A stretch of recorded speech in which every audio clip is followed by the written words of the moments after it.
Boom! And we're back.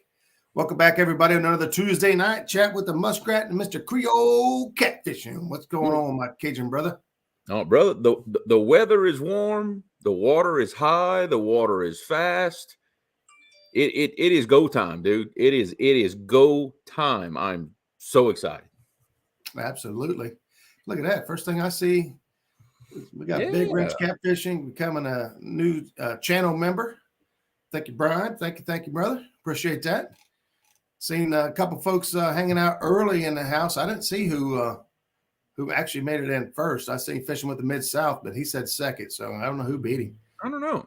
Jason Lamb was in the house. Crappie Day Fish On. Mr. Avid Fisherman is in the house, along with my brother, Dreadneck Outdoors. He's ready to get started. He's going to start the show without us, as a matter of fact. He was ready to go. He was trying to. We got Dale Hayslip in the house as well. Joe Ziegler, Buckeye Catfishing. What's up, Jim? Trey Stroop's in the house. What's up, Trey? Good seeing you, brother. Let's see. Brian B. Catfishing's in the house. Miss Becca is here with us tonight. Mike Sampson, what's going on? Let's see. Chad's in the house. Doug Whittington. Feeling catty. Miss Pam's in the house. What's going on? What's going on? Catfish Regulator, Stonefly 71, and that's Catfishing Danny Stone. Mike Sampson is, did I say Stonefly 71? I'll say it twice. He's good. Say it twice. It's worth it. Say it twice. That's a good dude. Look at that. Danny Stone is on time. Is that some sort of, I don't know what's going on with him. I don't know if you got a watch or what's happening over there, but watch for snow in the morning. Just saying. Well, we did have 70 degrees there yesterday, so it's possible. It is possible we could get some snow now. You never know. Chucky's in the house. What's going on, Chucky? Thank you for stopping in. Appreciate you as always. We got a Facebook user tuning in from Facebook land. Welcome.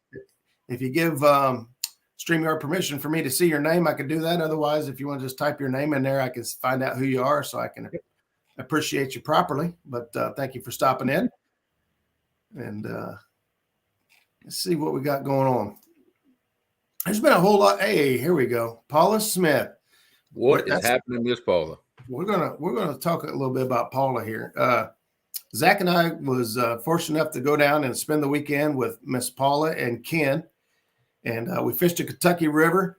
We had some crazy storms come through, and the fish bite, I'm going to tell you, was rough for everybody. Very low totals came in for the first the King Cat tournament. I think 64 pounds won the tournament. Oh, wow. Okay. Big fish of the tournament was 61 pounds, which actually didn't win it. But okay. 61 pounds was big fish, and second big fish was 26. Wow. So the fishing was tough. Not anybody ran away with it for sure. Everyone struggled. A lot of different conditions. We had a cold front move in. We had a major windstorm come in. We was like 50, 55 mile an hour winds on the lake. Ooh. Yeah. Wow. Yeah. That's like a tropical storm right there. That's no bueno. Yeah. It was no fun. But I tell you what, Paula and Ken made up for it tenfold with their Southern hospitality and Awesome. took us in. She was making us breakfast in the mornings, and we had a good time hanging out, and we got to go out and eat dinner and spend some time with some other folks. We actually spent one evening with Bink Fox, who came down from Ohio and fished the tournament as well. And man, a little slice of heaven they got down there way back in the boonies. I mean, your phone don't work hardly at all, but man, it's private and quiet back there. I don't know how many times we had to stop and let deer cross her driveway just so we can get to her house. I mean, it was really wow. It was an amazing time. The fishing wasn't the highlight, but Paula and Ken were the highlight for us. So again, hats off to those guys and for putting us up and putting up with us. Yeah. No. So, but we had a good time. We got to go do some fishing. Cool. We got tournament day. We got out there on the water, broke Paula in. She is now hunting for a grill for her boat. We had some ribeyes and vegetables on tournament day. I mean, I don't know how spoiled you could be, but when you're cooking steak and on tournament day, that's I know, right? Win or lose, we was feeling pretty good. Man, So wow, that is steak and Jesus. Y'all yeah. look, y'all know how to go fishing. I apparently I don't have this fishing thing figured out. I Well, didn't know that until just now, but I don't have fishing figured out. Nope. hey, Mike Lewis, thanks for stopping in. Thanks for stopping in, brother.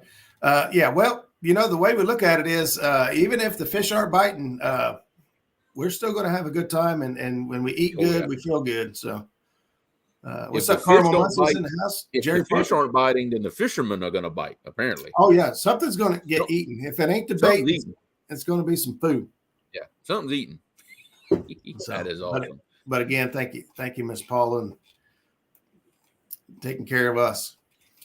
We did, however, deal with some high water. They had some unusual rain, and I mean everything got muddied up pretty bad. For that area, we talked about this last week. Yeah. Fast water is relevant to the That's conditions. Right.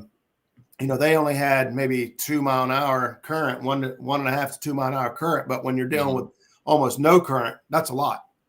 And yeah, exactly. When you're not used to seeing current 2 miles an hour is rolling. That's right. Correct. And the same situation like you said last week. You guys might be used to 3 to 4 mile an hour current, but when it jumps up to 6, 7, and 8, I mean, that's a big deal. And so the fish are going to react to that. I mean, that's right. Garden Princess, there's my sister. Man, I got my brother and my sister. I got a feeling my mom and dad's watching too. Got the whole family. I love it. Quick update. Mom made it home. She got to the house yesterday. So she is checked out of the facility and she is home.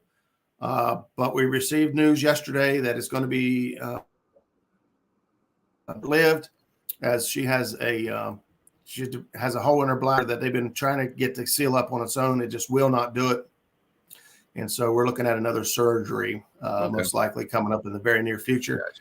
So, but for right now, she is home and she is happy to be in her own home, and we'll take every little win as we can get it. So thank you guys for the thoughts and prayers.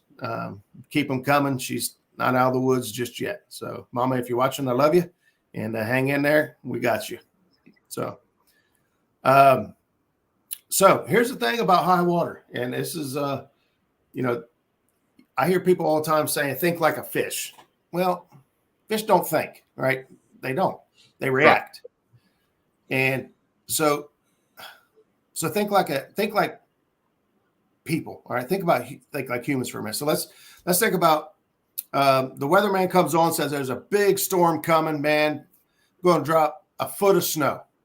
Things are about to get nasty. So what's the first thing we do as humans typically? We run to the store. We stock up on all of our milk and bread. You know how it gets in there. We get all the things we think we're going to need, and we get them all to the house in case things get bad. We got everything we need, right? Well, fish are kind of the same way. They don't have a meteorologist to kind of tell them, hey, things, shit's about to hit the fan. They could feel it, right? It's built into them. They've got the instinct to tell them, hey, things about to change. So technically, they'll actually feed up, like right up and to the front. Catfish don't watch the weather. That's right. No, they do not. Mr. Snow, that is correct. Yeah. They don't watch the weather, which is probably good because the weatherman get it wrong about 50% of the time, and they still keep exactly. the job. So what we need to do is start tracking catfish because they never get it wrong, right? They know, they can feel it. Yep. So they go and they stock up on their food, and they actually do feed up right before the front hits, right before things happen. And to me, that's one of the reasons why fish are inactive as that front hits, right? They fed up as much as they could before it hit because they knew things are about to get bad. Yes. So they're not really hungry. And, we all know that, fish want, to be, it's want over need. They want to be comfortable, but they have to eat, they have to breathe. Yes. There's certain times that they have to do each of those things. And unfortunately, catfish can't multitask. They can only do one thing at a time. They can either breed or they can either feed. Of course, they have to survive or they have to that's right. Evolve. So where do they have to go when the river gets crazy, right? When the river starts blowing out and the current starts ripping, In your experience, Jeremy, where's the first thing the fish try to go? What's their first reaction? Well, naturally, when the water comes up, the water gets fast. It also gets trashy most of the time. So the first thing that my fish do, they're going to find the nearest place they can to get behind something, to duck out of that fast current, that nasty stuff. They tend to not be in the seams. They're going to pull a little away from the seam, a little on the slow, or what I call the slow side of the seams. It's slower and it's cleaner water. Now, in my experience, they don't pull very far. It doesn't take much to get them back in a comfortable zone. I mean, few feet, 3, 4, 5, 6 feet. That's all it takes for them to get out of it. They're not going to move 60 feet. They're going to move they're going to move as less as possible to get themselves back comfortable. That's right. So here we go. So my brother drops in here, eddies. So the definition of an eddy, if anybody doesn't, it's anytime two speeds of water intersect. So sometimes that's fast water with a little bit slower water. Sometimes that's fast water with completely stale water, or sometimes that's actually fast water with reverse current water. Yep. Right. So anytime you have those conditions, that is an eddy. Now, an eddy doesn't necessarily have to happen behind a wing dike or behind a point or behind any of that. Eddies can happen right out in the middle of the river where fast moving current meets slower moving water. All right. And a lot of times those are your current seams that you can find. And what's up, Don R? Thank you for stopping in, buddy. Appreciate you. A lot of times, the fish will just be sitting right on the outside of that. Because they're still opportunists, right? So they want the easiest meals they can get. Well, if they go all the way in and sit in slack water where everything's just doing this, all right, there's not a whole lot going on over there, especially if you're looking at an eddy and you've got water turning, all right? If the water's turning and it's clear, there's a good chance there's bait there, all right? If the water's turning and it's full of trees and limbs and leaves, good chance the bait is not there, because for the same reason the fish don't want to be there, the bait's not going to hang out in that crap and get hit in the face and try to avoid, sticks and leaves and stuff the whole time. Right. They're going to move to some cleaner water. So from my experience, anytime you got an eddy or a back eddy on the back side of something and the water's turning and it's full of trash, just skip it. Go on to another one, right?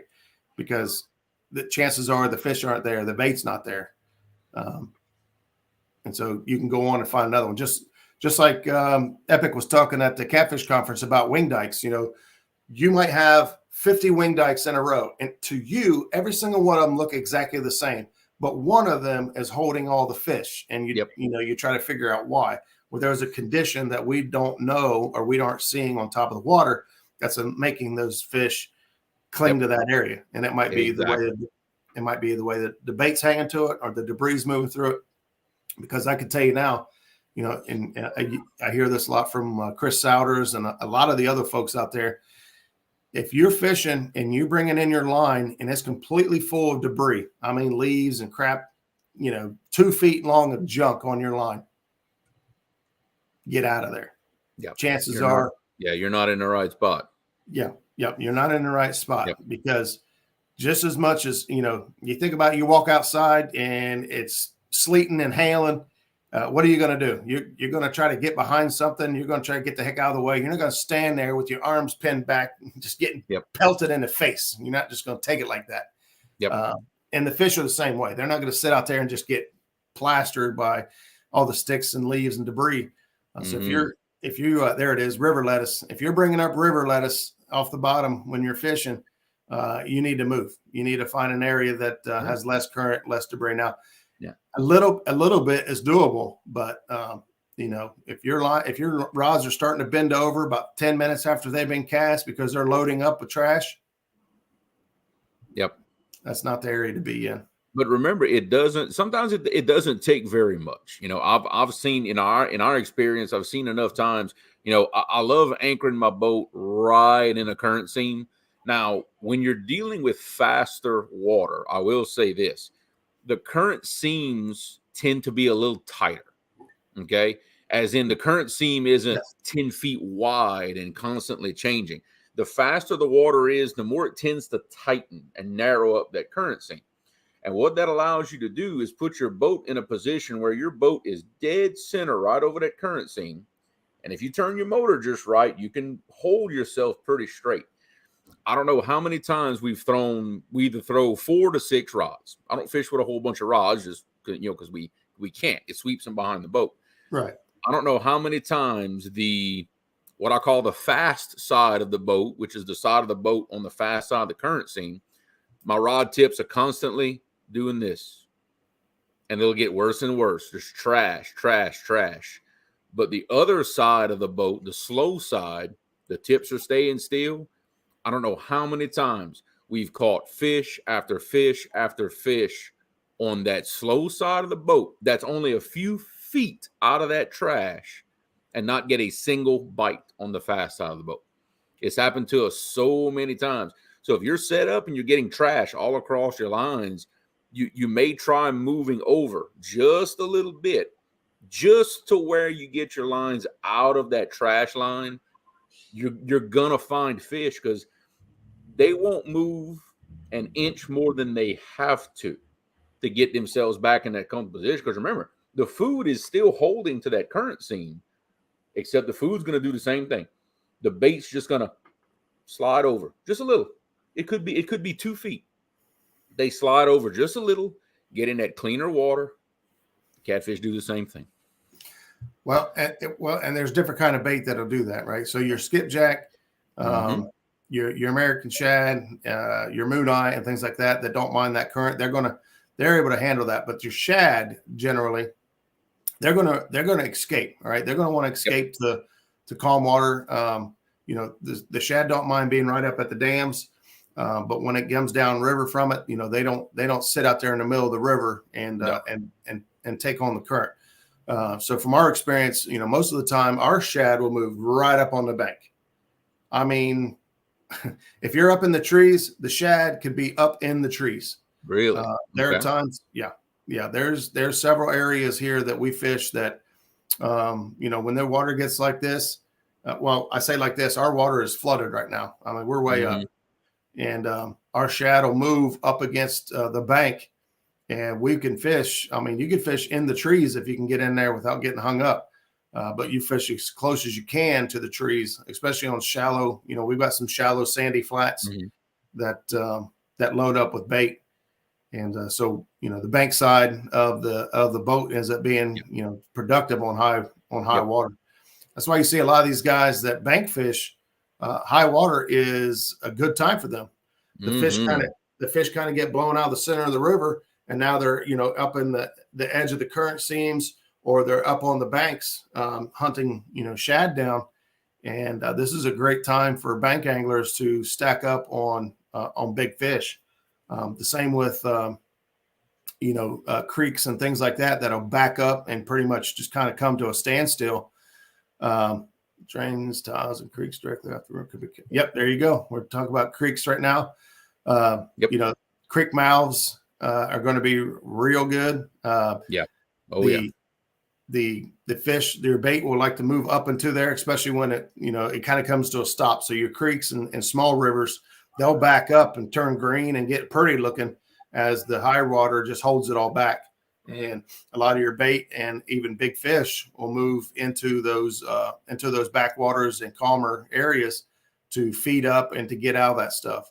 Also a lot of your fish will hang just below that. So they might not move up into the creek, but they will be real close, within 100 yards downriver a lot of the times of that water, as bait is able to move in and out from the high water.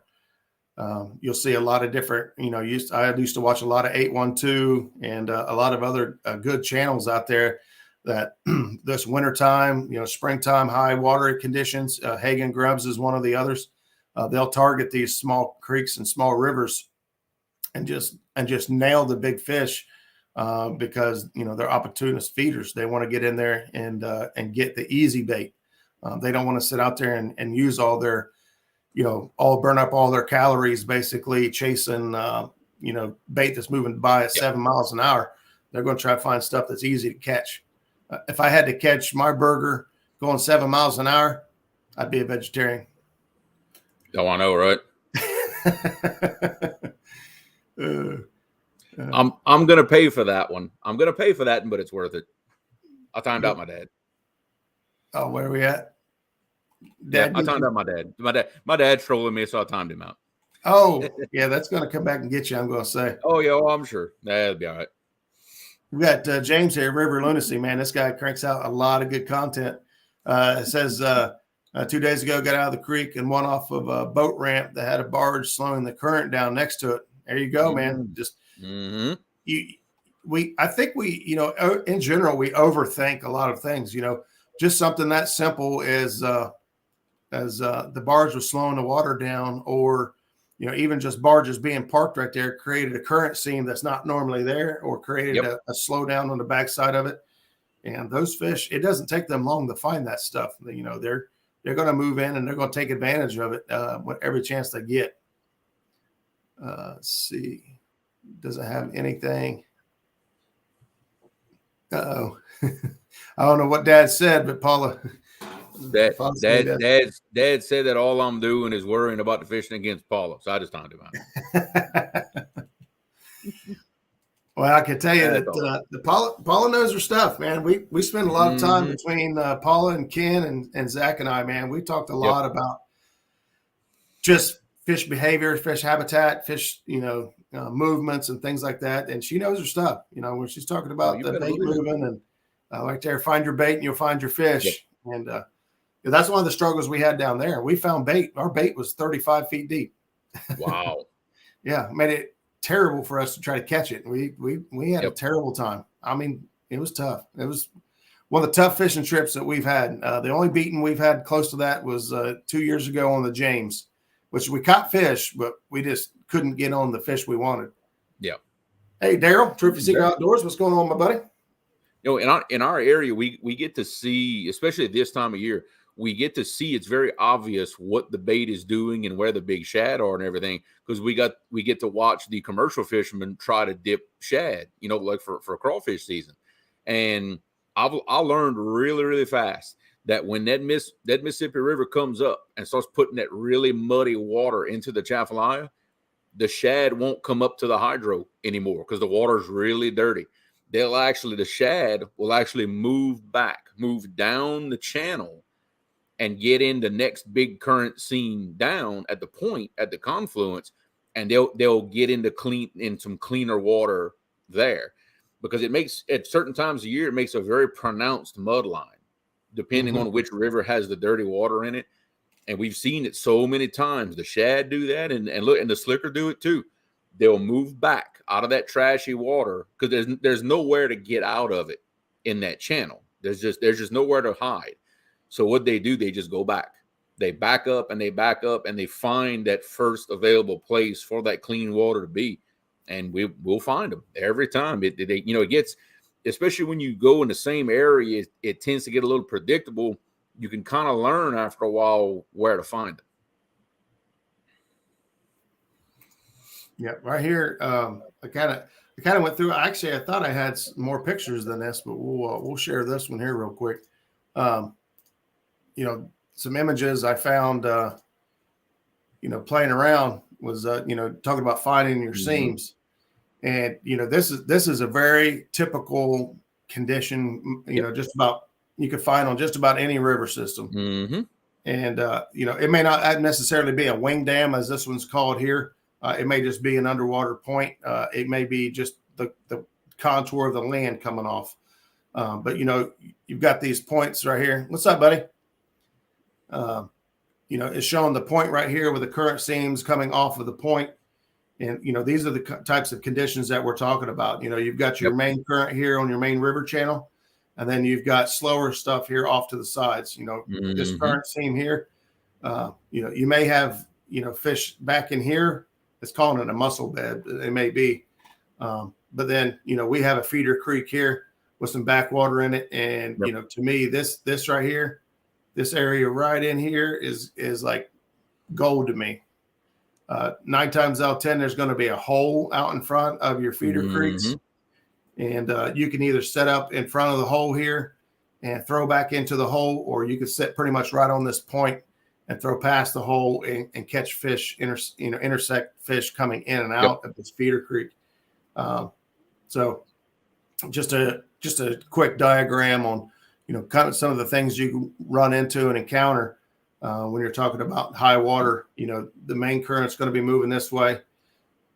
On the backside of this current seam, it's saying that this is kind of neutral water. This is, water that's not, I don't think it's going backwards, but it's definitely reduced in flow until you get back in here. Then you will have some reverse current and some funky stuff going on, which I'll be honest with you, anchoring and this kind of stuff it can be very frustrating. As a fine line between too much current and not enough current. And it takes some finesse. It's one of the things I love about spot lock feature and the jog. I can jog 5 feet left and right until I fine tune my setup to where, that looks right. So let's see, what else did we have? That's not it. Oh, there's a not to rub it in, but that's what it looks like on the boat on tournament day. We got 3 ribeyes and some vegetables out there being grilled up, and killing. Me and Paula and Big Fox. That turned out to be a good picture. How you like that orange duo we got going on there? I like it. You swear y'all did that on purpose. I like it.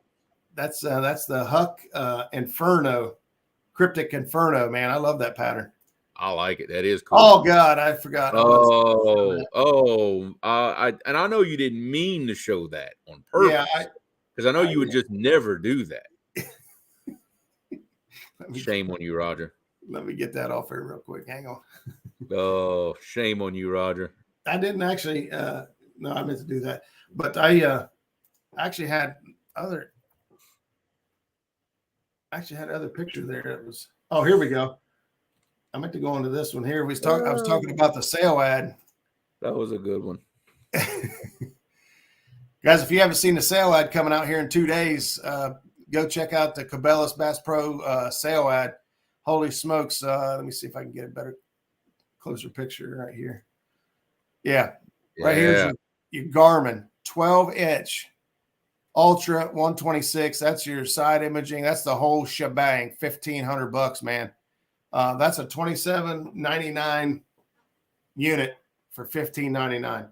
What I'll tell you is that if you look down at the bottom, and you may not show it because it's so small on the screen, it comes with a 56 GT transducer, and honestly, they've come out with an EchoMap UHD 2 for Garmin, so they're kind of moving some of these older units. Yeah, and the 56 GT is their newest transducer, so they're like pounding out the 54 GTs with as many good deals as you can. So you don't get the 56 GT with this deal, but hell, you could buy it for like $300 or $400, and you're still looking at $1,900, $2,000 for a $3,000 unit. And save a ton of money. You're talking about having your cake and eating it too. That's a heck of a deal. And if that's out of your budget, and it's a lot of money. This $999 deal down here, this Ultra 106, that's the 10-inch screen, dude. That is a fantastic deal. Yep. For all that you're getting there. I'll tell you that the Garmin's, the 93 SVs, right? So the 9-inch screens, their pixels per square inch from a 9 to a 10 doubles. So the picture clarity and crispness doubles from a 9 to a 10, but from a 10 to a 12, it does not. It actually goes down a hair because there's so much more. It's the same pixels, but you have more screen. So the picture quality actually doesn't go up. It just looks like it does because it's a 12-inch screen. It's so big that it's everything's so easy to see. But in case you guys haven't seen your sale ads for what's going on with the Bass Pro Shop, they actually got their rod and reel trade-in going on right now. If you take a reel or rod in and trade it in, they have a bunch of money off of your purchase towards a new one. So it's their spring fishing classic, which is kind of like Black Friday. I mean, that's the 2 times of the year that stuff is going to be like dirt cheap, and Black Friday and spring fishing classic. So I seen that. Actually, I didn't even know that was out until I went to Paul and Ken's house, and they had the flyer laying on the counter. I'm like, what? That is awesome, though. So I went on and found it. But yeah, that's man, that's an amazing deal if you're in the market. It'll probably be Black Friday again before I get in the market to upgrade. But that's a steal if you're in the market. Absolutely. So, all right. Let's get back. I know I probably missed a lot of comments because I just kind of ran with that. I just kept talking. Hey, there ain't nothing wrong with that. So here's my question. I know we focused a lot on river situations, high water, dirty water, all this stuff. Now, what about the lake guys? They've got dirty water coming in, a lot of rainwater. Different drains maybe coming into a lake is bringing in dirty water. What are maybe some of the situations that these lake fishermen have to deal with? Things they might want to avoid. Let's say, as far as dirty, trashy water goes. All right. So the reason you're going to have dirty, trashy water on a lake is because you've got a feeder, right? You've got something feeding into your water. Here's the thing. My experience, fish, for the most part, that don't experience much flow or current are going to gravitate towards it.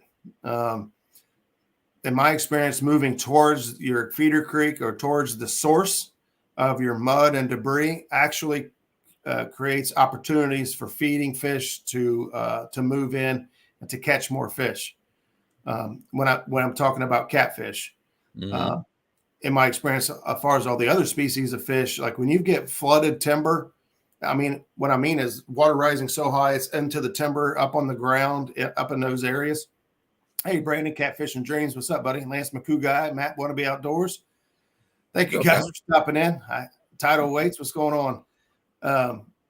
In my experience, when that moves up into the wood line, into the on the banks, crappie, bluegill, all your other small feeding fish are going to move right in behind it and eat all the bugs, the ants, the ladybugs, and all those little creepy crawly things that are all over the ground, all over the trees that aren't supposed to be in the water. Boom. Now all of a sudden a fish grows legs and he can go on land. All right. Because the water is on land. Especially mussels. I know this happens in a lot of areas, not just mine, but when the water starts, we have a lot of willow trees along our banks. When the water starts getting up in those willow trees, those mussels are all over the barks of those trees. I can tell you for a fact, I don't know about a real big one doing it, but those blues will go in those trees and actually peck those mussels like some woodpeckers off of those trees. It has been known that you can hear them knocking on the trees, getting those little mussels off of there. Yeah. Yeah. And War Pig throws up, your wind banks for the bait. So, that kind of goes, throughout all year long is, a lot of times, your wind blow bank is going to be, where your superficial algae and plankton and stuff gets blown to. Your shad and other small fish will move into that, and the other, it just starts the domino effect, and other fish follow the bait fish. And but from my experience, I think high water is a great opportunity to catch, lots and decent fish close to the bank. Like I said before, a lot of the bank guys, this is their time to shine when, when the channel is way out, way out there. It's really hard to reach. By the time you reach it, your bait and everything gets swung back up against the bank anyway. So you're really not able to efficiently fish the channel or fish close to it. Well, guess what? In this high water, they're not in the channel anyway. So now all that water that's between you and that channel is now great fishable water that should hold fish. That's right. And I know for a fact, and this, it's a river thing, but for me, the faster the water, the easier it is to read the river to begin with. because the current's slow. You might have some subtle little things going on, but the water's not really moving fast enough to make a big disturbance. You may miss it. Yep. All of a sudden, you've got really fast water going through. You're going to maybe see some little current seams that you didn't see before. You're going to see some little boils in the middle of the channel maybe sometimes. Wait a minute, what's going on? That water's moving so fast now that it exaggerates everything. It'll maybe help you to see some little things that you can focus on that maybe you were missing during the time of even help, sometimes even no current. I know y'all deal with that situation in the Ohio a lot. You'll have some times where it's no current, Yeah, when you have zero current or very, very low current, it is hard to pick out the the features, the structure basically of the lay of the land.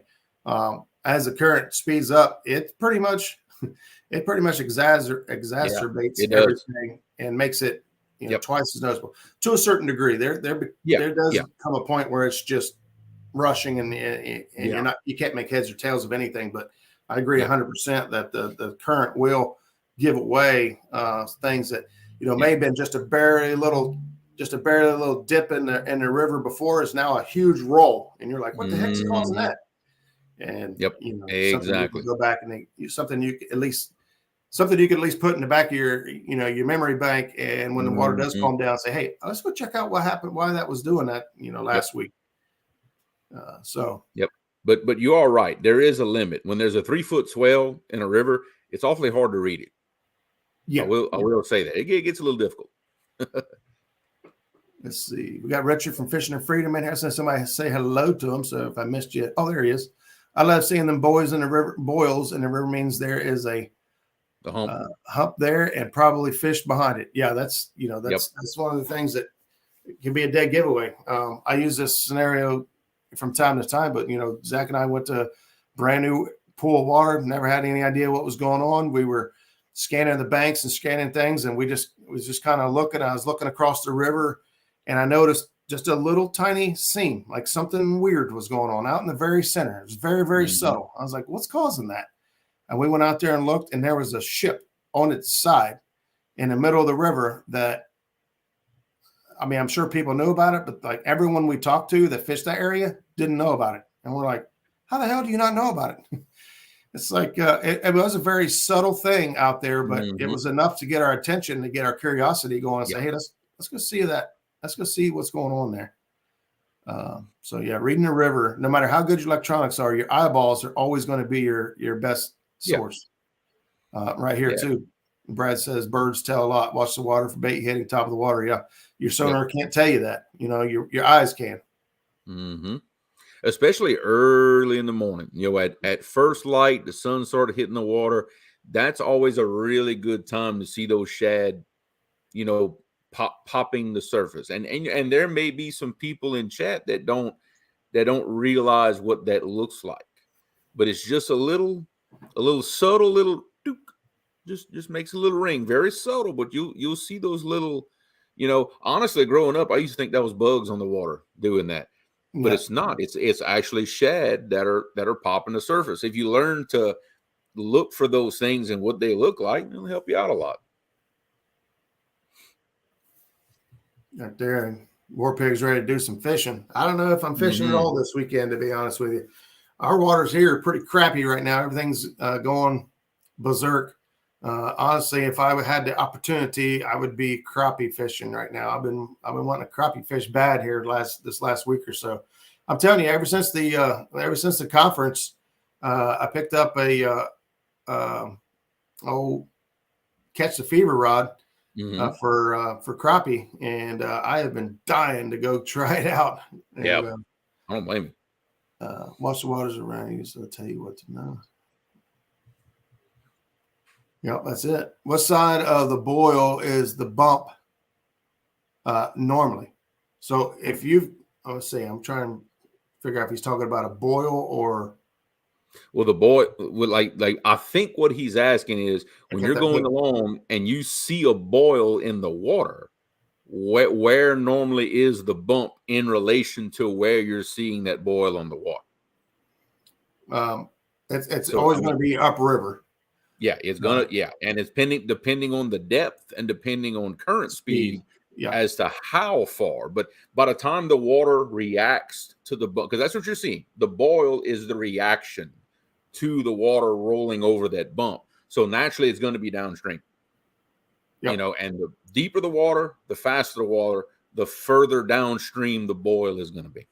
Right. That's a great point. Don't assume that because everything's boiling is crazy right here, or you're seeing a big major wave here, that the rock is or hump or whatever is immediately in front of it. It may be 50 yards ahead of it, depending on the speed and the depth. So it takes a little bit of experience, time on the water to kind of gauge that. It's a great question, but there's a lot of different scenarios that kind of play that answer out. Yeah, and in my experience, the smoother the boil, the deeper the water you're in at that time. If you see a really, really sharp one, you better steer left or right really quick. Because that means something's right under the water, you know? Yeah, absolutely. There you go. Danny kind of answered it right there. He says you want to throw upstream of the boil. Yep. And that's right. You know, just, like I said, there's a lot of different factors go into play there. And it's the same thing with, and it doesn't make a boil per se. It's and maybe Roger can find the words better than I can, but when you have a sudden drop off in a river, especially kind of a tall one, the way I notice them is, and especially if you have a current seam that's kind of in the area, you'll have a nice little tight current seam that you're looking. Then all of a sudden you see the current seam just kind of break up. Like all of a sudden at a certain point is like it just dissipates all of a sudden kind of in all directions. Usually that tells me there's a drop off right there, because all of a sudden you've got faster water that's just all of a sudden it's got more space and it's slowing down. It's like it's putting the brakes on it. And you're going to see I'm going to call it like a scattering effect is what you see on it. Maybe Roger can describe it better than I can. No, I mean, there's no real way to kind of explain that, but you're absolutely right. So what happens is, your water's moving through and it has a volume of this, right? And it's moving through, and then all of a sudden it drops and has a volume of this, and now that speed, it's going through at this speed, and now all of a sudden, boom, it has all this extra volume. It does slow down. It does cause, things. And, and a lot of times on most situations, when you have a drop like that, you're going to, at the bottom of that, and you go far enough back, that's going to have a reverse current. And the flow behind it is actually going to be reverse. So you throw bait into that, there's a good chance that it's actually going to come towards you and work towards the front of that, which may position your fish backwards, because if the flow is instead of going downriver, drops a hole and now it's coming up towards you, your fish are going to be facing the opposite direction, because they're always going to face into the current, always. There may be times where they turn off this way or that way.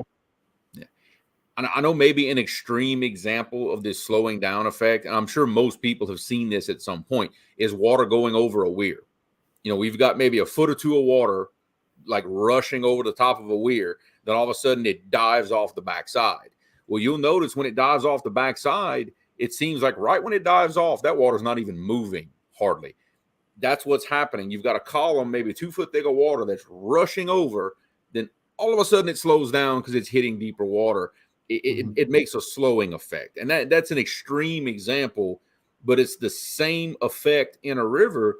But if it goes from 40 feet to 60 feet, you're still going to have that slowing effect at the head. It might be very subtle, but when the water's fast, you may notice those little subtleties instead of when the water is just going through it maybe half a mile an hour and you can't really tell. That's right. Brandon asks if does that current seam scour that deeper hole? So I'm thinking what he's asking is, is that going to scour the hole out because it's doing the crazy turn? And a lot of times the answer is yes. But see, the problem is like what Jeremy was saying, when it drops down from that shallower to that deeper water, it loses a lot of its speed and momentum. Yeah. So, although it does go down and kind of have a backwash effect to it, it doesn't always just continue to dig that hole out until it reaches the center of the earth, because it does slow down quite a bit. Yeah. Really, what's causing the scour hole there is you have to imagine you've got a column of water, let's say 20 feet wide. Okay, from the channel all the way to the bank, it's 20 feet wide. Well, then all of a sudden that 20-foot wide of water is being compressed into a very narrow space because it has to go around something. And one thing to always remember, water is very heavy. Okay, water is a very heavy liquid. Okay, that's why everything floats on top of water, even other liquids, fuel. Water is very heavy, very dense. It doesn't like to change direction. When it does, it will cause problems. So what happens when all this water is compressed and forced to go around this point? You're compressing it, you're lessening the space, it's getting a lot faster. Well, what happens is when the water rushes around the corner of that point, whenever it rushes around, it's going very fast. That's where your scouring effect comes from, is when the water's rushing around that point and taking that turn. The further upstream you come on a current seam until you meet where it's created, the more of a scouring effect you're going to have. As you go downstream of the current seam, the actual scour hole becomes less and less and less, because you're not getting that rushing effect and that speed of that water. It's always the greatest right at the point of the turn, right where the current seam is. Remember, the current seam is not what's causing the scour. The current seam is the evidence of what's happening. Yes. Yeah, that is the result of what's been going on. That's right. And Brad here kind of helps solidify things when he says it depends on the bottom composition, because that's right. Matt kind of asked how big of a hole could two rivers joining cause, and there's just so many variables on that. This one being the biggest one is the bottom composition. If that's a sand, mud, clay, rock, slate, there's so many different scenarios that could come into play. But in my particular area where we have a soft, silty bottom, I've got just one of the spots I fish is where two rivers come together, and it goes from 40, 45 feet down to 100. But it's an extreme circumstance. I've got a very soft bottom coupled with very fast water. So that scouring effect is multiplied many, many, many times over versus what most people may see on their river. But that's why the effects are so dramatic, is when you mix fast water with soft bottom conditions. Very, very dramatic. It creates some crazy looking stuff on 2D sonar. I know some of y'all have seen me fish live. I've happened to have my on the sonar where y'all can see. It makes some crazy looking stuff, but that's why. Fast water, soft bottom, it makes all kinds of really cool looking features. Yeah, and Kevin here brings up a good point. Trees and debris can cause an eddy as well. So like we're talking now about when water getting cleared up into the tree lines and things like that, that has a lot to do with what can happen.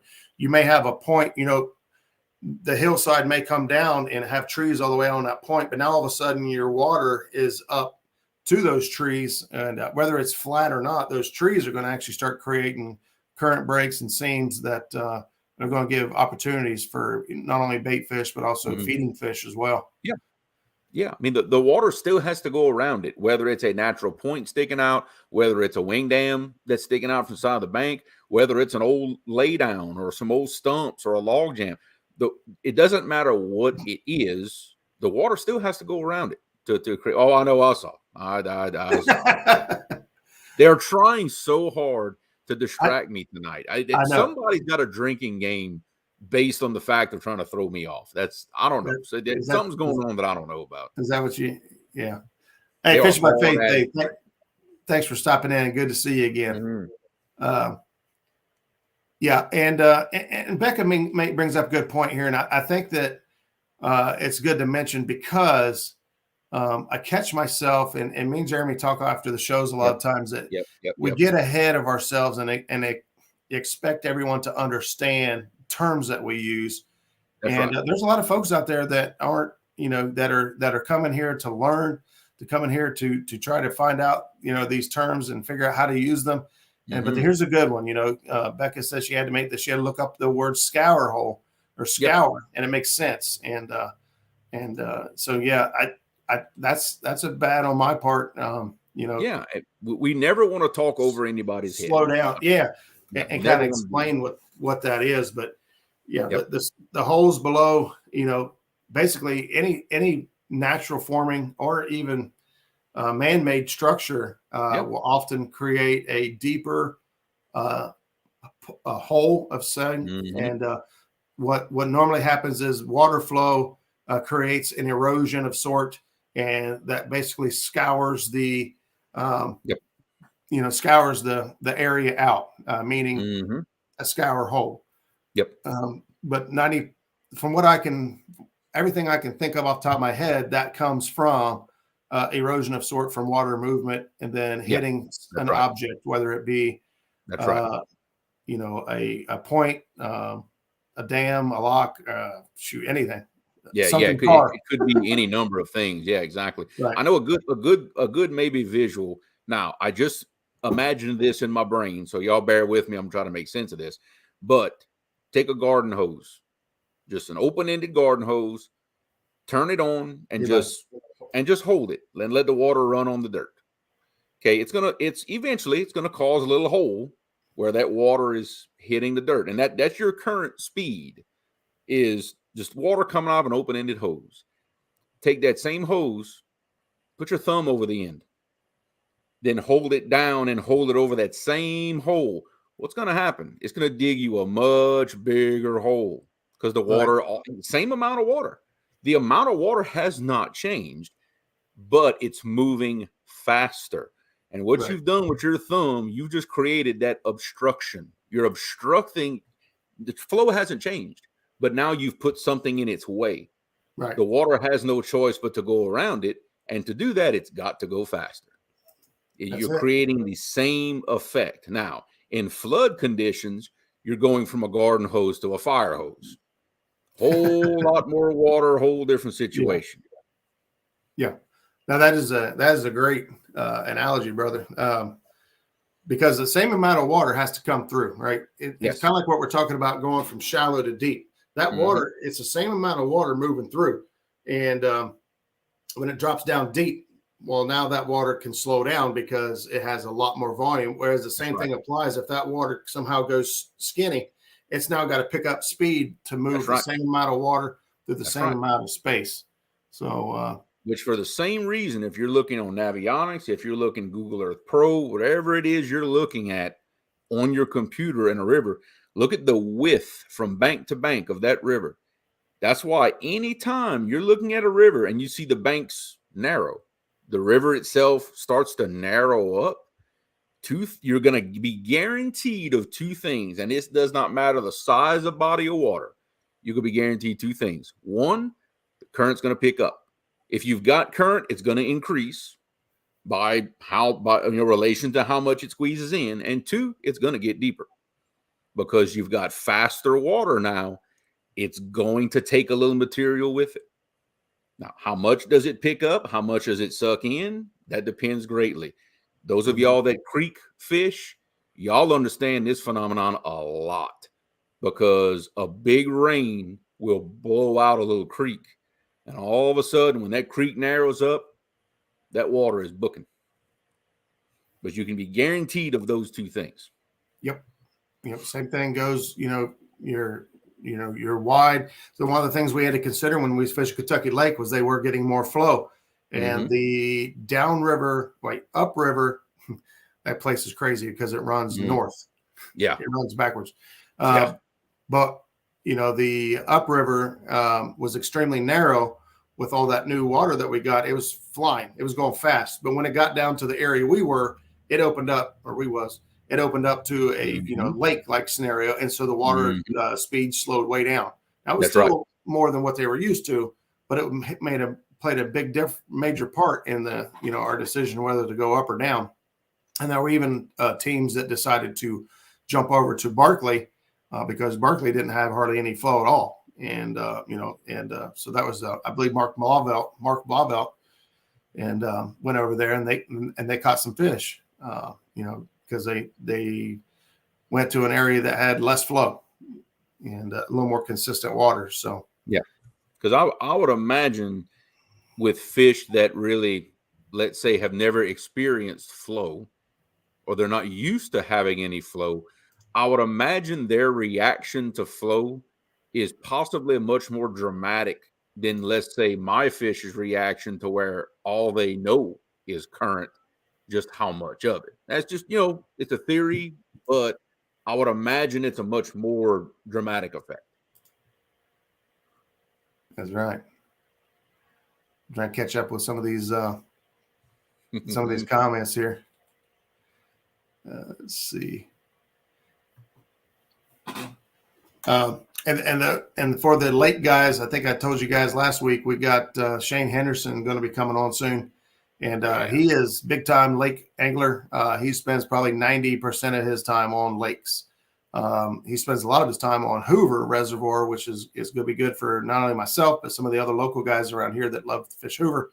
But breaking down reservoirs overall and kind of giving us, everybody who does fish reservoirs, an opportunity to ask some deep questions on his take on that.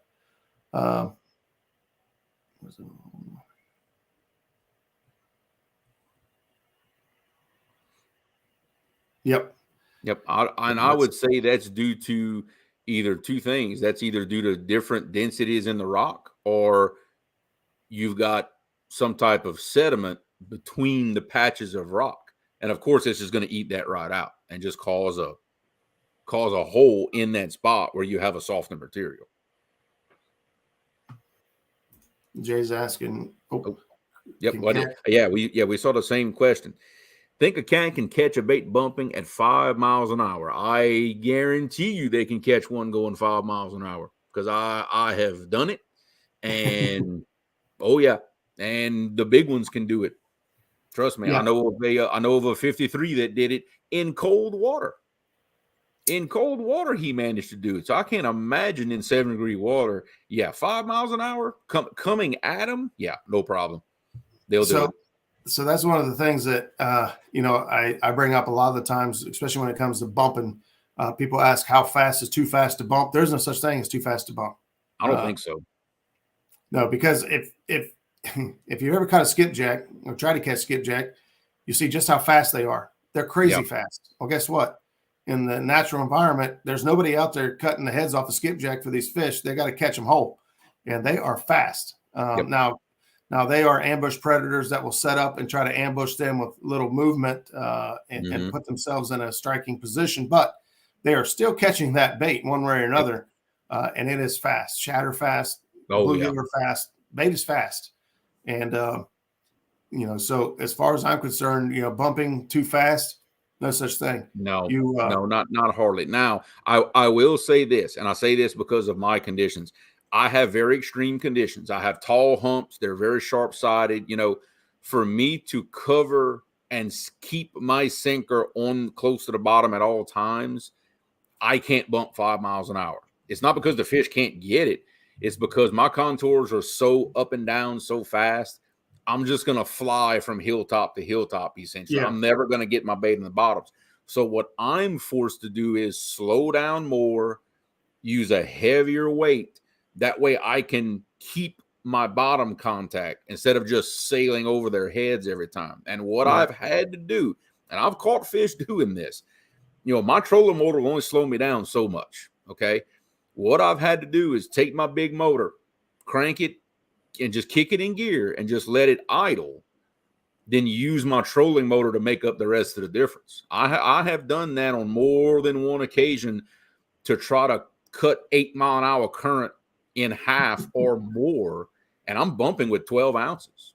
But that's what I have to do to make sure I'm following those contours. Now, if where you're fishing, the contour, if it's much more of a flat section with some subtle changes, I don't think you'd have to ever worry about doing something like that. But that's a little bit of experience of knowing what your bottom conditions are like. That will tell you how fast you can cover the area. To me, it's paramount to maintain contact with that bottom at all times. If you're sailing over your features, just right over the top, you're missing a lot of fish. Yep. Yeah. And that scenario that you're in is rare. It is. It is very, very unique. Yeah. Yeah. It's a unique situation. We have fished down below Memphis, bumping on the Mississippi. And I don't know what we had, maybe 5 mile an hour current, 4 to 5 mile an hour current. Mm-hmm. You know, and we were used to people telling hey, you need to slow down, to half the speed of the current and stuff. Well, let me tell you what. You try bumping in 5 mile an hour current, slowing the boat down to 2.5. You get about 6 bumps on a 10-ounce sinker, and you're out of line because it's jumping 20 feet each hump, and you're like, what? There's no way this is. Mm-hmm. And we finally figured out, hey, just let the boat go. If you got to go 3.5, 4 mile an hour in 5 mile an hour current, go, stick to a 4 or 5 ounce sinker and let that boat go as fast as it has to you can maintain control. Yep. And it wasn't until then that we really started catching fish. Yeah. Because remember, your bait on that bumping rig, it doesn't matter if you slow yourself down 0.5 mile an hour. Your bait on that bumping rig is still moving slightly slower than any other piece of bait that's just coming through there. Because everything else is coming through there at current speed. Mm-hmm. Anything you take away from current speed is helping that fish a little bit get to your bait instead of whatever little crumbs are coming through there. Absolutely. Yep. Sounds like we got a good sidebar conversation going on. These guys are talking about catching bait, and moon eyes. If I caught it correctly, moon eye is the target species that they're looking at, which is a fantastic bait, pretty much year round. Moon eye is a great bait. My problem with moon eye is I'm not very good at catching them. So when I can go down and load up on skipjack or fart around with moon eye, I typically go for the skipjack. I'm better at catching them, and of course they're bigger bait. And so it's kind of like what happens with blues versus flatheads. I've been telling myself the last 2 years I want to target flatheads more. And I head out to the water, and it's like, yeah, but I could go catch a bunch of blues. Yeah, it's hard. Chad and I had a phone conversation for an hour and a half last night talking about this very subject. Is when you're so used to doing exactly what you do and it works and you're comfortable and you're confident, it is so hard to rip yourself out of those habits and just go try something new. It is so scary because if you just go do that thing that you've been doing all this time that you're going to catch fish.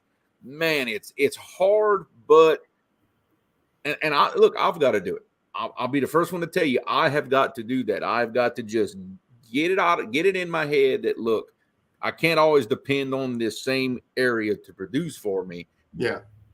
You've got to broaden your horizons. Because look, I'm getting to the point where I'm kind of getting tired of catching the fish I am catching.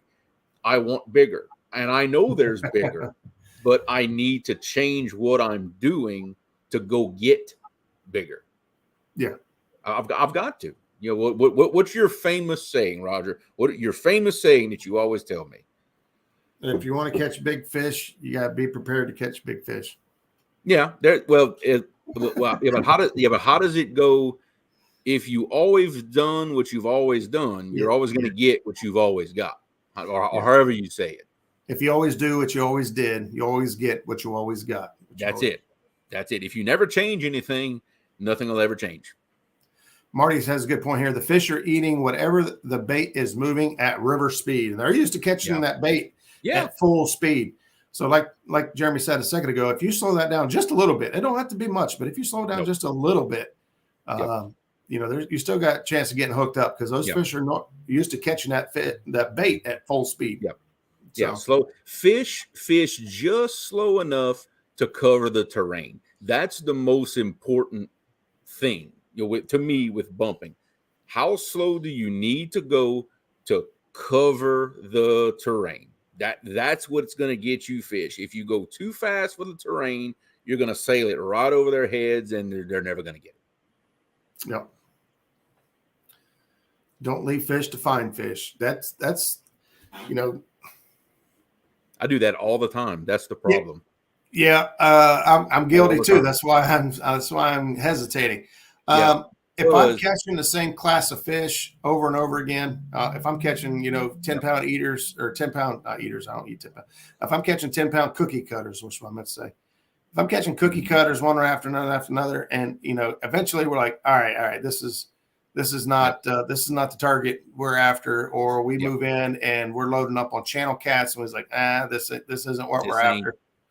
yeah. Um, Yeah, then because yeah, when big in my experience, when big fish are in the area, you're not going to find many small fish. yep. They run them out. I've seen it myself too many times. Catch a 15, a 20, a 10, a 25. You're catching that 10 to 25 pound class fish, then all of a sudden, like, you hit a light switch, dead, nothing. Yeah. You're like, okay, what happened? All of a sudden, 10 minutes later, one tries to rip the rod rack off the back of the boat, and he's 50, 60 pounds. Like, that's what happened. Big Daddy came on the scene and said, hey, y'all go. Y'all get out of here. That's exactly what happens. Yep. I've had conversations with Larry Muse. It Mm-hmm. was one we had this exact conversation with Larry Muse. We was talking Yep. about a scenario. We were fishing on Wilson Lake, and he was like, hey. He said, we told him my area he was fishing. He's like, you guys are on it. That's a good area. He's like, you're going to catch fish and you'll be catching fish. And he said, and when they stop, get ready. Big Get boys are coming. ready. And That's that is right. to a T. That is exactly what happened. It was just like that. And everything stopped. And within 5 minutes, boom, we were in the, we went from like 10 to 20 pounders to 40 and 50 pounders, just That's like right. that. That's and right. from everything I've read, seen, and heard and listened from Tim Scott and lots of other folks out there, most fish hang in their size category. They do. They do. Yep. Yeah. I've noticed that a lot. No matter what we get into, it seems like we always catch right around the same weight class fish, whether it be 10s, 30s, 50s. They're all really close to each other. Hey, Stan's in the house and he chimes in with a great point. He says, if you were looking for the biggest fish in the water, there's not going to be a whole lot of fish around it. That's right. That is true. That is very true. Epic says it, and a lot of people say it. These really just monster fish, they're almost solitary. If there's more than one, there ain't gonna be a big old herd of them. So, of course, to target those fish, you're giving up numbers. You're going after. You could possibly be spending all day trying to find one fish. Now, is that the type of fishing you want to do? Hey, then go for it. But you have to be prepared for that. The only time I'll disagree with that is wintertime. Now, wintertime, those big fish will wintering holes. That's right. That's right. Yes, 100%. So I think as fast as winter came, I think it's pretty much over. At least, maybe I'm just getting old, but it seemed like it went by really quick this year. So there wasn't a whole lot of winter cold water to get these fish really stacked like that. So, but I typically agree with that 100%. There's going to be bigger fish. They're going to be loners. I can tell you for sure that our water this year was not nearly this warm last year at this time. Like not even. I'm probably a month, 6 weeks ahead as far as water temperatures go where we are. So I think everything will be early this year. Real quick, I'll give a shout out to Mom and Dad. Says they got us watching on the big screen, enjoying the show. Thank you guys. But Brad here made a good point about picking out new spots every time they go out. They say they like to pick 6 new spots each time they go out, and that is something that I will admit that I struggle with. I always have. Well, I say me and Zach generally fish together. Me and Zach usually have a few go-to spots, right? And these go-to spots kind of seem to give up fish every time we get to them. And I think they're just good for our confidence, right? So you go out there and you're like, hey, I think this is what's going on. I think this. And we're going to try this, and we try this spot, and boom, we catch a couple fish. Like, all right, yeah. And then we kind of go on and we try to find other new spots and try other new areas, depending on the situation, obviously. But that's a great point to try to condition yourself to try new spots, new areas. You never know when you're going to find one that becomes your new favorite. Yep. And I think for me particularly to do what he's talking about, which I desperately need to do, I need to just explore a new section of that river that maybe I haven't spent a whole lot of time really picking it apart, like I have my comfortable, what I call home stretch that I've always fished these past 3-4 years. You know, kind of you got to get out into the unknown here and there. Yeah. Yep. Don't be. Oh, got it. I have a bad habit of hitting the go-to spots. Got to explore more. Yep. Yeah, Richard, that's a bad habit to get into, man. You know, like I said, it's not bad having a couple of them that kind of help boost your confidence up and get you motivated for the day. But you definitely want to try to, you know, don't wait till you're on the water. Here's one of the things I like to say is don't wait till you're on the water to come up with a plan B. You know, take a look at your area and do the things in your head. Say, hey, here's what I'm looking at. You know, I've got high water right now. You know, this is what's going on. This, if I was going somewhere new, right? If I was going to go fish out of state, what would I look at? And then when you get to the water, go check that out. But what happens is we're like squirrels, right? We get out on the water and we think we're going to go check this out. And you get going and say, hey, what's that? And you go over there and you check it out. And you, hey, what's that? And you go over there and check that out. Next thing you know, that area that really looked good to you on a map, which a lot of times your instinct is right. You never even made it there because you squirreled all the way down through there, and now your day's over. I know what he's talking about too. God, I know what he's talking about. What? Yep, I know the whole dad's talking about. And it is a wild place. Last time I was there, if it's the same one he's talking about, which I'm pretty sure, last time I was there, I had a barge wave throw my boat up on the sand. It's a wild place to fish, but oh my God, it's just, why do the best spots have to be so hard to fish? I'll never figure that one out. That's usually how it is, though. That's why they're the good spots. Now, one thing that, again, this just popped in my head, so you have to bear with me here. One thing that I don't think we've ever mentioned before, and I know for me it is, and it can't be just me. Y'all tell me if I'm wrong. One of the biggest contributors to doing what's known and doing what's comfortable, especially when it's working, is live streaming. Because you want to catch fish for the people watching. You want to make sure you have phone reception. There's so many unknowns in live streaming. I think that puts pressure on it. Look, it puts pressure on me because when I go live, look, I ain't gonna lie, people expect to see me catch fish. That's just all there is to it, and you tend to want to say, okay, where can I go that I'm guaranteed signal, guaranteed this, guaranteed that, pretty good shot at putting fish on the boat for these people that are watching. I think the pressure of live streaming probably these days in this group, in this group of people, especially, probably contributes more to why we always do the same things than anything else. That is very accurate. Yep. Very accurate. So being a live streamer and a content creator, I know that is a huge factor when it comes into doing live stream. You always want to do a good job, right? Yep. If you're doing it for the right reasons, you're on here, you want to have a good time. You want to show people, the reality of fishing. Sometimes it's a skunk and sometimes it's a great day. Yep. But at the same time, you want to perform, right? You want to be able to show these guys. And, and there's a little bit of ego, I think, in that too. You're like, hey, hey, I know what I'm doing.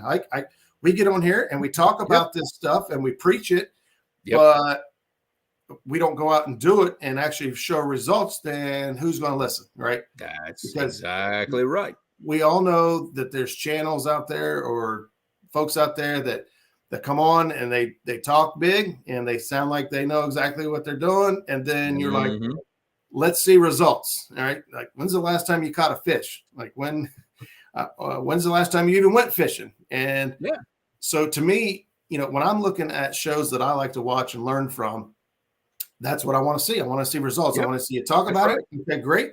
Then I want to see you practice it and see if you actually use what you're saying. Great example of this was this a post I saw from Kayak Mike and Ryan Bortz, right? So a couple weeks ago, they did these live seminars up in Columbus X Fishing Expo, and they brought up Navionics, and they sat with the crowd and said, hey, if I was going to fish this, what would you guys do? Look, talking to the crowd, getting ideas. And they said, hey, if I was going to fish this, I would do this, this, this, and this, because in a kayak, I have to concentrate on if the fish are doing that. I got to be able to fish like 4 different scenarios from a same area. That's right. And they said it and they preached it and they spoke it. And then guess what? Mike went out and went and fished. He never fished that spot. He went out to that spot that he found on Avionics and did exactly what he said he was going to do. And he caught fish. And nothing preaches respect, and nothing preaches, folks getting credibility for being able to get on here and talk and show results than that exact thing right there, being able to get up on screen or go out and practice exactly what they taught and show results. Yep.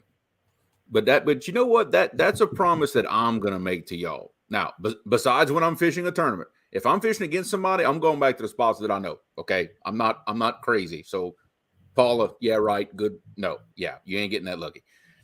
But I will make y'all a promise. I've got a stretch of river that I've never put a bait in before. I've had my boat in it one time, never fished it, never put a bait in. I promise y'all, I will take y'all along with me on the ride for fishing a new stretch of water and see what we can do. We very well could skunk. Probably will skunk the first time. Who knows? But y'all going to come along for the ride. Y'all going to get to see. But see, I've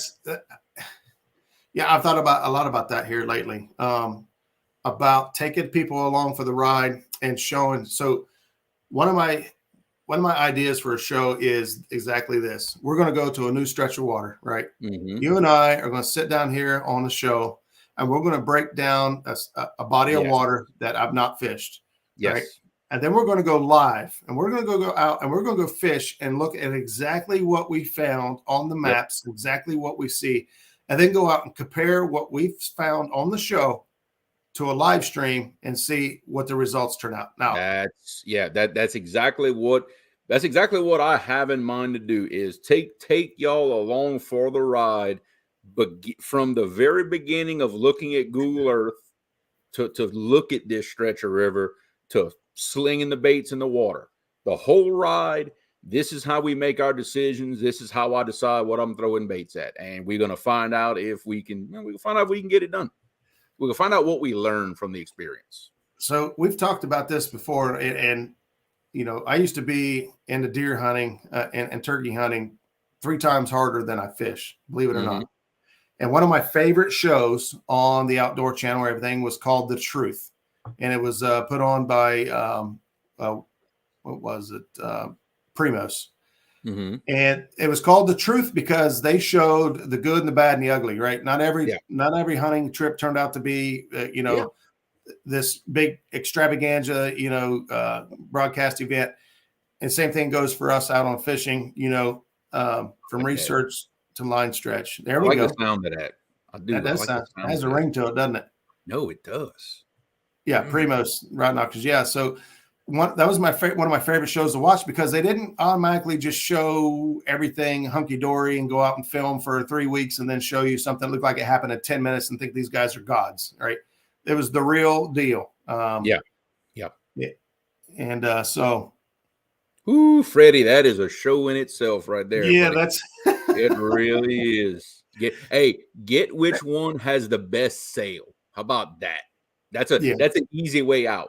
Right, that's a Ford, Chevy, Dodge, Toyota question. Because look, I'm a Lowrance guy. He's a Garmin guy. Get which one has the best sail. There you go. I'd be a Humminbird guy if I had the money, but I don't. And so, for me, Garmin is the best bang for the buck, personally. I've never owned one, so I can't argue with you because I've never owned anything except what I have. So I'm no good at telling you which one is better because I've only owned one brand my entire life. So I don't think I think Lowrance has its pros and cons. I think Humminbird has its pros and cons, but I think Garmin, it isn't the greatest at at anything, but it's Mhm. really good at everything. Yeah. If that makes Yeah. sense. And the fact that it's almost dummy proof and so user friendly makes Yeah. it so easy to take out of the box and put on your boat and become start fishing Yeah. immediately. I'd agree with that. There's a huge learning curve to Humminbird. So if you're not kind of geeky and fine tune and play with lots of buttons and things, Humminbird is a steep learning curve. Lowrance, I don't have a whole lot of experience with Lowrance. I've got one. I do like it, but I can't say too much about it. But Okay. that's my 2 cents. That's it. Hey, but There you go. Hey, buy the biggest screen you can afford, regardless of manufacturing. You never regret it. That's there you go. There you go. That's our way out of that conversation without making anybody mad. Thank you, Josh. Appreciate that. So if you rewind this show back like 20 minutes, you'll see, or maybe longer now, you'll see that Bass Pro has a 12-inch Garmin. This is the giant behemoth that Chad rocks on his boat, right? That everybody's been making fun of him for like 2 years. That behemoth is on sale for $1,500, and if I had the money, that's exactly what I'd be buying. I was just saying. Right. Minn Kota Ultrex, as it has automatic deploy. Well, let me tell you about the Minn Kota and automatic deploy. Huge problems, lots of returns, lots of angry anglers. Hopefully Minn Kota has fixed that problem with them in the last couple of years, but I could tell you that every single person I know that has had a Altera or an Ultrex with the automatic deploy has since returned them, sold them, and bought a Tarova. Yep. The Tarova seems just to be like the Sherman tank of the bunch. Like it's just reliable. Just which funny. I really hope that to be true because that's what I have. So far, it's funny you say that because that's what school I went to. We used the Sherman tanks. There you go. There you go. So yeah, that's a huge just like I said, it's Ford, Chevy, Dodge. Toyota. Well, everyone's got their own personal preference. They all do great things. Yep. Is one better than the other? Maybe, maybe not. Buying what you can afford and making sure you can actually use it is, in my opinion, the two best. Like I've used Stand 3 a million times in the past as an example. He was rocking a $99 fish finder, black and white, I think, but that dude could read it and he knew exactly what was going on. And you could put a $3,000 Humminbird next to somebody else, but they don't know how to use it. I know for a fact that guy's asking me questions, and the Stand 3 is going to outfish you every time reading his $99 graph because he knows how to work. You better believe it. Yeah, not only that, he's an excellent fisherman, but okay, sweet. Trevor was in my cart anyways. Just wanted to stir the pot. Yeah, thanks, Freddie. That'll definitely do it. Yeah, here we are trying to stay neutral, and Freddie has to throw us off in the weeds. Yeah. Well, Josh, just kind of clarified everything for you. Make sure everybody understands that Toyota is better than the rest, and I agree. I mean, have you learned your lesson from that? I'm just going to ask really quick. No, I haven't. Facts. Man. What am I going to do? Well, hey, here's something I wanted to do before the night was over, and it's getting late, and we still got 52 people hanging out in there. Yeah. The Altera Solenoid was prices fails fine by so. Oh yeah, rod knockers. That's rough. Hey, real quick, I told you guys we got some we got these monster stickers in a couple weeks ago. I took a bunch of them to CatCon and handed a boatload of them out. But we still have some left over, and I got some I'm going to send out some family and friends. But I wanted to say thank you to everybody that has been hanging out with us here on Tuesday nights. All the support that we get from you guys. We got more giveaways coming up next week. Actually, me and Jeremy has both worked on some other things, so we got some more fun stuff going next week. Yeah. But I wanted to pop this up here and just say thank you for those of you that would like to have the new Muskrat decal. Just type in thank you, and man, we just want to say thanks and appreciate all you guys for Absolutely. coming in every Tuesday night and giving us a reason to put the world on hold and talk about fishing with our friends and family. So if you didn't get one already and you'd like to have a Matt says sticker time. Matt, thank you so much for the super chat, man. I appreciate that. What? So You didn't give me one at CatCon. I can't believe Freddie, that. Freddie, okay, let me see if I got this straight. Not only did you miss out on getting world famous better cheddars on the Muskrat, you've now missed out on Muskrat stickers as well. Man, I don't know how I would take that. I'll be honest with you. But here I am. You know how many people I missed most likely out there? It was I know, right? more than I got, I'm sure. So I need to order like another 100 just to make sure, just to start giving. So I've got a whole pile of everyone who sent me stickers and decals for this board. I've got everyone's address. I never got rid of them. So, but real quick, just give you guys a couple minutes. We just want to wrap things up tonight and say thank you. Freddie, you're right. I don't like you, buddy. I love you. I love you. I knew that was coming. So we'll just give another minute here. If you guys want me to send you a decal there, throw the thank you up in there. The thank you is from us to you guys. So, Jeremy, you got anything else to talk about real quick while we wrap things up? One thing I wanted to show off a little bit. You know, we're talking about doing new things, right? And trying new things and going new places. So too much, Roger. I don't know what happened. There we go. Wow. So in the interest of doing new things, a lot of you people recognize, got away from me there, what this is right here. What I'm holding, 2-ounce drift sinker. This one happens to be from Carolina Lake Weights, from Rebecca and Jamie. Got a nice little package from them in the mail yesterday. Thank you guys very much. Shipped my order out very, very quick, mind you. And you know what? We're going to go dragging these around. And some of these oxbow lakes and things like that we've got around the house. I have been saying for long enough that I'm going to do it, but I realized I've been all talk and no action. But so you know what? We're going to put some miles on these babies right here. But I really wanted to show these off. These things are beautiful. They are well made. And like I put in a post that I made earlier on their page, I almost hate to go dragging these through the mud. Almost. We're gonna go dragging these around, and we're gonna see if I can catch me a big fish dragging. I have caught fish dragging before, but my PB dragging might be 10 pounds. I'll be honest. I can count fish I've caught dragging for sure on both hands. I might only need one hand. So let me say one thing real quick about Carolina Lake Weights. I don't want to open the can of worms that already has been spilled, because that's drama's done and over, right? Okay. But here's what I could tell you about Carolina Lake Weights and Dirty South Dragon Weights, right? Okay.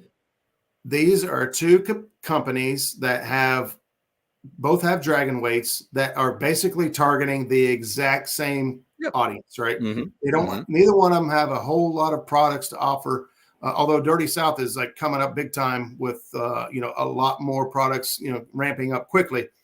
But what I could tell you is at the Catfish Conference, I saw both of these companies hanging out in the same booth, talking to each other, shaking hands, smiling, and getting along, because they are in it to grow the catfish community. All right. Yep. They both offer a product, and they're very specifically targeting. They have a very small niche, right? Yep. But they didn't care.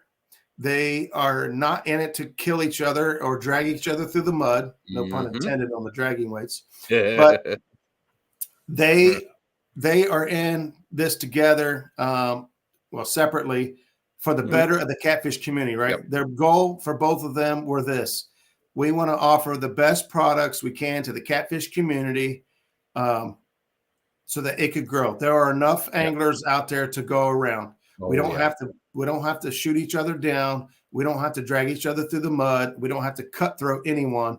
They both offer excellent products, and customers will choose what they want. And I feel like this whole brand loyalty thing has gotten a little too far. I'm a Mad Cats guy, and you're not going to put a Hellcat on my boat, or I'm this rod holder, that rod holder, or I'm this or that. And I think that, man, who cares? There's so many. Like I use Dirty South Dragon weights, and I was like, man, why the heck didn't I pick up a bunch of these Dragon weights from Carolina Lake weights? I'll try them both. Like I've used the Dirty South for a long time. Like I've been dragging those for like, I don't know, 5 years. And they work good for me. But like, there's no reason I can't try the other ones and have a different product. The same goes for rods. You know what I mean? I got Uncle Lou's rods. I got some Mad Cats rods, and I can have. I think I've got 4 different brands leaning on the wall behind me right here, 4 or 5 different brands, and I can tell you what I love about every one of them. And it's all something different. But I've got all kinds of stuff on my boat, and that's the way it should be. Look, same thing. At the little bit that I drag, I have 3 different brands of dragging weights. I've got the Carolina Lake weights now. I've got the old school Sandy Drifters from Jimmy. No longer making them, but I still got some of his. And I've got some of Brad's. I've got some titles, dragon sinkers on my boat. And I guarantee you, they all going to get drug around. I promise you they will. That's right. And Stan, 100% right there. The creators, the more they work together and grow the community, is better for all of us. Exactly. And that's what I think, in my opinion, that's what I think the focus needs to be put more on, instead of this company, that company, this person or that person. It's the community as a whole, right? The more everyone bickers and bitches about stupid stuff, the less likely, let's face it, this is all about money, okay? Let me clarify. We need money. We need investors to invest in the sport of catfishing, who no longer think that this is a hook and sinker sport, right? We aren't a bunch of dummies that just sit on the bank and chew tobacco and drink beer and throw chicken liver out, right? The business has exploded, right? But we need companies that believe in the future of the sport to invest into the products that we want to purchase and buy. That's right. And every time we have squirrels quarrels, not squirrels. See what you did, Becca? I seen her type squirrel. Every time we have quarrels and all these stupid, arguments and bickerments, I think that just drives us a little bit farther down. It gives us a black eye as a community, when we need to just embrace and grow everyone together. I had nothing but positive. If we as a whole, as a community, if we can expand the sport into 1/10 of what bass fishing is, then everybody can get rich. I'll be honest with you. We need to bring more customers into the sport, not try to take one person's customers away from somebody else. Bring more in for everybody. Expand the sport. Yeah, and I'll comment on Freddie's commentary. I'm a huge fan of Caleb Page and Matt Knight both. Those are freaking just good companies, good people to stand behind. I think I said it before. I buy products. I want to buy products from people I believe in. There are better products out there, and there are some probably good products out there, but they're being sold by some real lowball, slimy people. Yep. And I'll never slime. I wasn't trying to go slime. Anyway, but don't ever see a dollar of mine, because I can't stand what they stand for. And I can't support their logic. And guys like Caleb Page, Matt Knight, Nate Davis, and guys like that. There's so many good ones out there. I don't want to leave somebody out, but absolutely.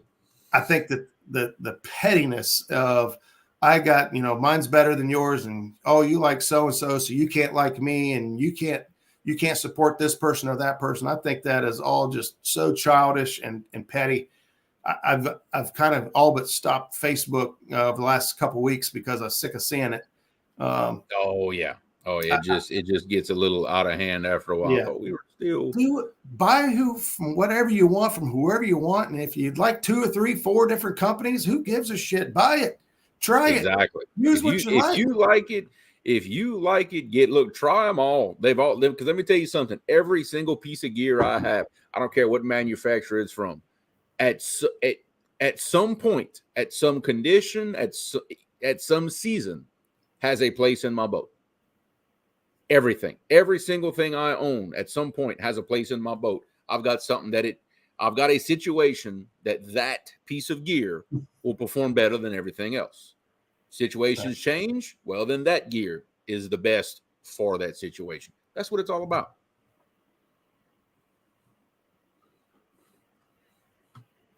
Oh boy. Poor Freddie. All right, guys. Hey, real quick here, we're gonna wrap the show up. I want to again say thank you guys all for tuning in and joining us again for another Tuesday night. And if you enjoyed tonight's show, please don't forget to hit the thumbs up for us. Mm-hmm. And we will see you back here next Tuesday night. But let's go ahead and give this decal away in 3, 2, 1. Oh, I'm on the wrong screen.